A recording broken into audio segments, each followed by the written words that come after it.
बोल बजरंगबली की। ऐसे नहीं, ऐसे गदा बनाओ हनुमान जी का। बोल बजरंगबली की जय श्री राम, जय जय श्री राम। बोलो श्री राम जन्मभूमि की, काशी विश्वनाथ की, मथुरा काशी की, जय जय श्री राम। पहले तो पूज्य संतों के श्री चरणों में इस दास का साष्टांग दंडवत प्रणाम। यह मंच जिस प्रकार से सनातन संसद के लिए खचाखच भरा हुआ मंच है, इस मंच को बारंबार हजार बार साष्टांग दंडवत प्रणाम। पूज्य, पहले तो आभार व्यक्त करता हूं पूज्य देवकी नंदन ठाकुर जी महाराज का। यह मामूली बात नहीं है। कथा के माध्यम से सनातन संस्कृति, हिंदुत्व और भारत में सनातनियों का गर्व से मस्तक कैसे ऊंचा हो, इसके नाते इन्होंने संत संसद का आयोजन किया है। और उस विपरीत परिस्थिति में आप समझ सकते हो, इनका आह्वान था, पूरे देश से तैयारी थी, 15 लाख से ऊपर सनातनी और राम भक्त आने के लिए तत्पर थे, तैयार थे। मैंने 5 बार फोन किया, इनके जो शुभचिंतक थे जो फोन उठा रहे थे, भैया बहुत लोग गेट पे खड़े हैं, कैसे अंदर जाएंगे? बोले महाराज जी संभव नहीं है। हमने कहा रे यार ये कैसे संभव नहीं है? कहना रे सरकार ने 144 धारा लगा दिया है और संख्या एकदम सीमित है। आप समझो, इस सीमित संख्या में भगवत कथा के माध्यम से, भाई कुछ बापू बैठे हैं बगल में, अभी एक जगह हम कथा कह रहे थे, बापू ने कहा हम तुमको सुनाने के लिए नहीं आए, हम सिर्फ ठाकुर जी को सुनाते हैं और ठाकुर जी सुनने के लिए आते हैं। तुम पंडाल में बैठकर चाहे मोबाइल चलाओ, चाहे घर की प्रपंच के परिचर्चा करो, चाहे तुम्हारी दिमाग कहीं और रहे, लेकिन हमारा ध्यान सिर्फ ठाकुर जी के चरण में है। और हमारा प्रयास है, चाहे तुम 2 लोग रहो, 1 लोग रहो, 1 भी लोग न रहो, इस माइक के मंच के माध्यम से जहां तक आवाज जाता है वहां तक सबको सनातनी बना के छोड़ेंगे। तो पूज्य देवकी नंदन ठाकुर जी महाराज को कोट कोट साधुवाद है, धन्यवाद है।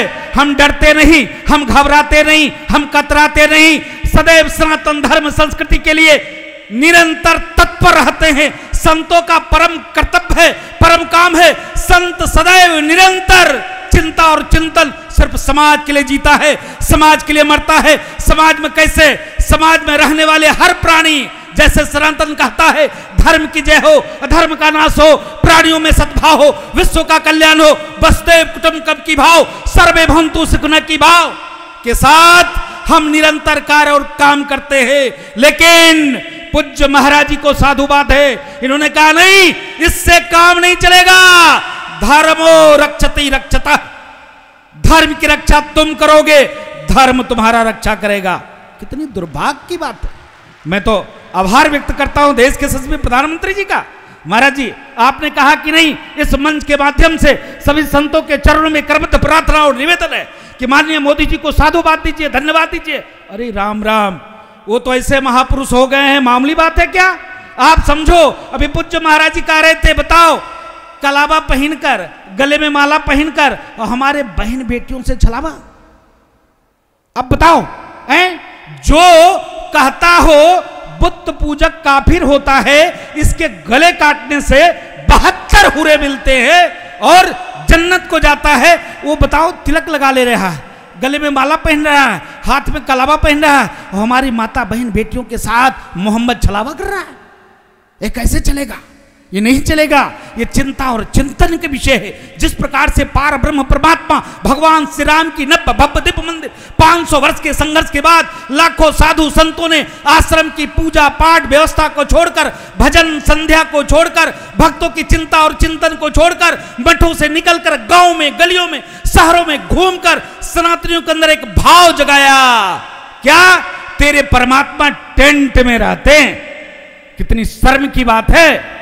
जग जाओ, अभी नहीं तो कभी नहीं, अभी नहीं तो कभी नहीं।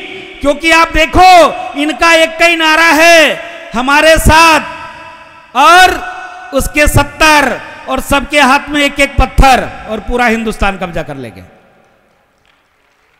यही भाव है महाराज जी। मैं क्षमा चाहता हूं महाराज जी, हमारी बात को अन्यथा मत लेना। बापू जी, मेरे देवकीनंदन ठाकुर जी बहुत मेरे ऊपर नाराज रहते थे, लगातार कहते थे नहीं राजू दास टीवी चैनल पे बैठेगा तो मैं नहीं बैठूंगा।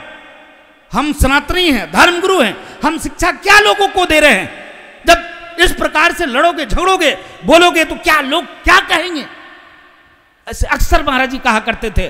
फोन करके उतरने के बाद डांटते थे, क्या यार राजू दास जी आप भी ऐसे जुट पड़ते हो, ऐसे काम नहीं चलेगा।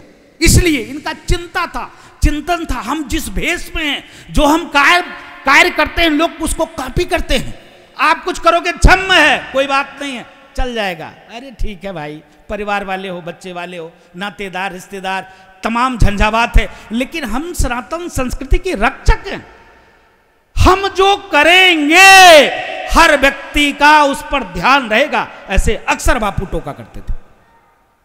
जिस प्रकार से महाराज जी आपके चरणों में बारंबार प्रणाम है, आपकी चिंता जायज है, चिंतन जायज है। जिस प्रकार से हम सिर्फ भजन करके, हवन पूजा पाठ करके, ठाकुर जी की पूजन करके 10, 20, 100, 200, 400, 500, लाख 50,000 भक्तों के बीच में कथा कह के वापस सो जाते हैं, इससे काम नहीं चलेगा महाराज जी। मैं तो निवेदन करूंगा, करबद्ध प्रार्थना करूंगा, पूज्य संतों के श्री चरणों में प्रयास होना चाहिए। पार ब्रह्म परमात्मा भगवान श्री राम ने बार बार रावण को मौका दिया, नहीं माना तो सर्वनाश किया। भगवान श्री कृष्ण ने 99 बार गलती को माफ किया, क्या नहीं कहा प्रभु को? कहा अरे ये तो अहरा है, ये तो माखन चोर है, ये तो छलिया है, ये तो महिलाओं का वस्त्र उठाता है, बताओ इसकी तुम पूजा और पूजन करते हो। फिर भी परमात्मा ने माफ किया, लेकिन जब 99 क्रॉस किया तो सुदर्शन चक्र निकालकर गला काट दिया।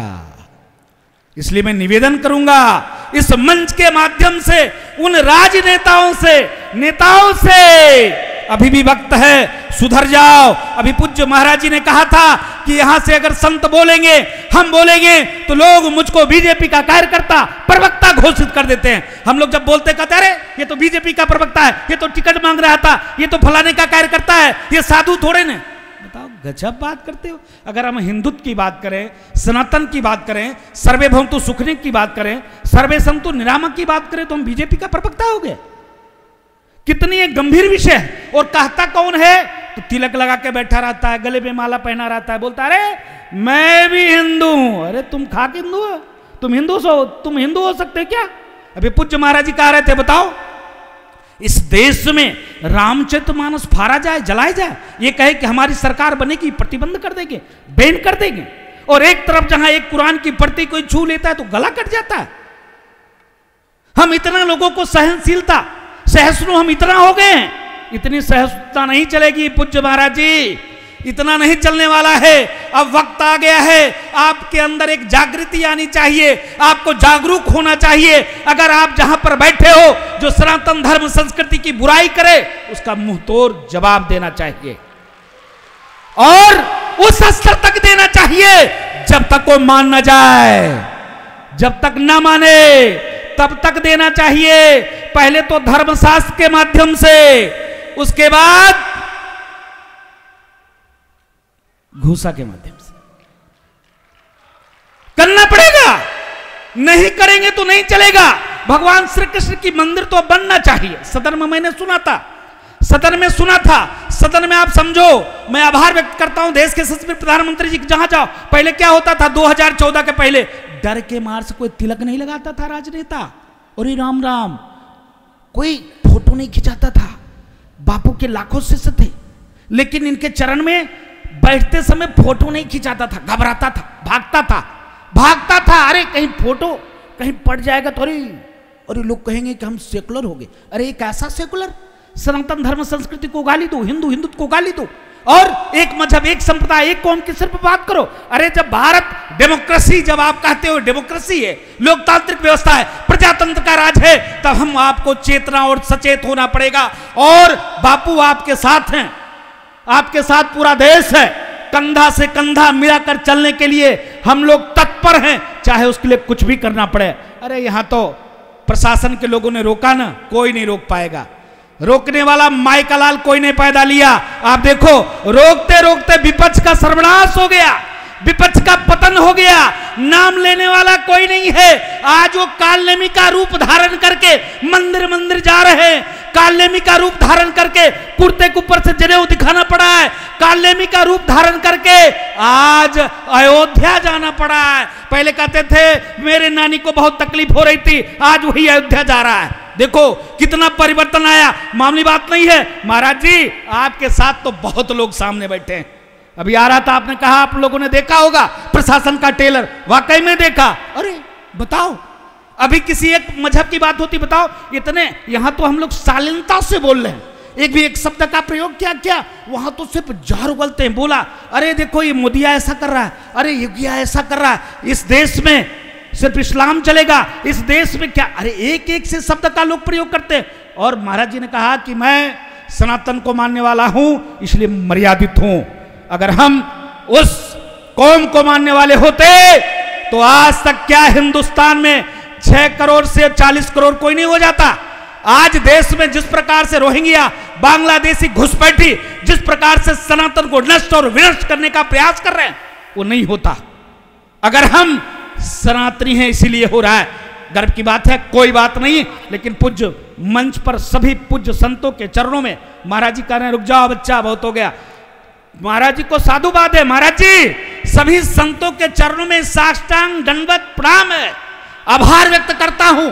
आप लोग इस संसद में आए और यहां से एक ही आवाज जाना चाहिए, गर्व से कहो हम हिंदू हैं, गर्व से कहो हम सनातनी हैं। यही नहीं, अब लेंगे क्या, अब 3 नहीं, अब लेंगे 30,000 और पूरे हिंदुस्तान में नहीं बचेगा एक भी आक्रांता, आक्रमणकारी, षड्यंत्रकारी, बलात्कारी, चोर। अब महाराज जी आपने कहा कि शाही ईदगाह वहां पर मुक्ति करके मंदिर का निर्माण, महाराज जी आप हुंकार भरो, आपके साथ पूरा देश है। वही नहीं, हम लोग चलकर, अरे जिस प्रकार नारा लगता था एक धक्का और दो, बाबरी मस्जिद तोड़ दो, उसी प्रकार से एक धक्का और दो, शाही ईदगाह को तोड़ दो और वहां भव्य दिव्य मंदिर का निर्माण करेंगे।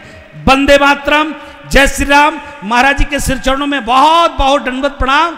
महाराज जी ने आपने मुझको बोलने का अवसर दिया, मैं आपके चरणों में बारंबार प्रणाम करता हूं, साष्टांग दंडवत प्रणाम। बोल बजरंगबली की।